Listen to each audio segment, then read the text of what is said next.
తెలుగు కథ వింటారా ఛానల్ కి స్వాగతం. శ్రీకృష్ణదేవరాయలు పరిపాలించే కాలంలో విజయనగర పట్టణంలో ఆక్కిశెట్టి అనే కోమటి ఉండేవాడు. అతడు రాజమార్గాన గుగ్గిళ్ళు అమ్ముకుని జీవిస్తూ ఉండేవాడు. అయితే అక్కిశెట్టికి పెద్ద ఆలోచనలుండేవి. రాజవీధి వెంట మహాకవులందరూ రాయలవారి ఆస్థానానికి వెళ్లటం చూసి తాను కూడా మహాకవి అయ్యి ఖ్యాతి సంపాదించి ఆ స్థానానికి వెళ్లాలని గొంతెమ్మ కోరికలు కోరేవాడు. తనకు కవిత్వం నేర్పమని కవులను పీడించేవాడు. కానీ పొట్ట పొడిచిన అక్షరం లేనివాడికి కవిత్వం ఎవరు చెప్పగలరు? అందుచేత కవులెవ్వరూ అక్కిశెట్టికి సహాయపడలేకపోయారు. ఒకనాడు అక్కిశెట్టి ఇట్లా కాదనుకుని తనకేమైనా కవిత్వం నేర్పితే తెనాలి రామలింగమే నేర్పాలని నిశ్చయించుకున్నాడు. తెనాలి రామలింగం ఆ దారిన ఆస్థానానికి వెళ్లటం చూసి అక్కిశెట్టి ఆయన కాళ్ల మీద పడి కవిత్వం నేర్పమని వేడుకున్నాడు. ఓయ్ శెట్టి, నీకు కవిత్వం రావాలంటే ప్రకృతిని నిత్యం చూస్తూ ఉండు. ఆకాశము, నక్షత్రాలు, చంద్రుడు, చెట్లు, చామలు చూస్తూ ఉంటే కవిత్వం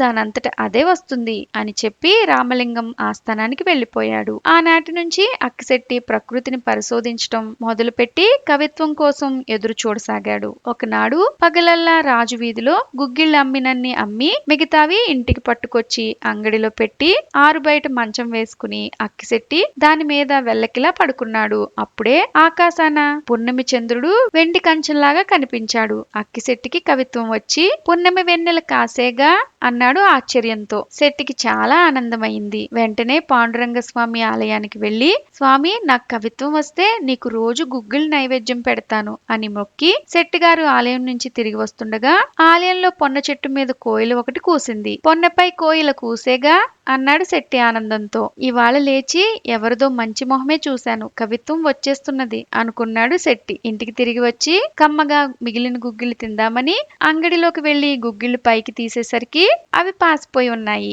అంగట్లో గుగ్గిళ్ళు పాసేగా అన్నాడు శెట్టి విచారంతో. ఇంకొక పాదం చెప్పగలిగితే పద్యం పూర్తవుతుంది, కానీ ఎంత తన్నుకున్నా ఆ పాదం కుదరలేదు. అందుచేత ఆ అర్ధరాత్రి వేళ అక్కిశెట్టి తెనాలి రామలింగం ఇంటికెళ్లి ఆయన్ను పిలిచి, అయ్యా, 3 పాదాలు కవిత్వం చెప్పాను, 4వ పాదం తమరు పూర్తి చెయ్యాలన్నాడు. మిగతావి చదవమన్నాడు రామలింగం. పున్నమి వెన్నెల కాసేగా, పొన్నపై కోయల కూసేగా, అంగట్లో గుగ్గిళ్ళు పాసేగా అని చదివాడు అక్కిశెట్టి. అక్కిశెట్టి ముండ మోసేగా అని రామలింగం పద్యం పూర్తి చేసి వెళ్లి పడుకున్నాడు. ఆనాటి నుంచి అక్కిశెట్టి కవిత్వం గొడవ మానేసి గుగ్గిళ్ళమ్ముకుంటూ నిశ్చింతగా జీవనం సాగించాడు. ఇలాంటి మరెన్నో కథలు వినాలనుకుంటే తెలుగు కథ వింటారా ఛానల్ ని సబ్స్క్రైబ్ చేసుకోండి. మరొక మంచి కథతో మళ్ళీ కలుద్దాం.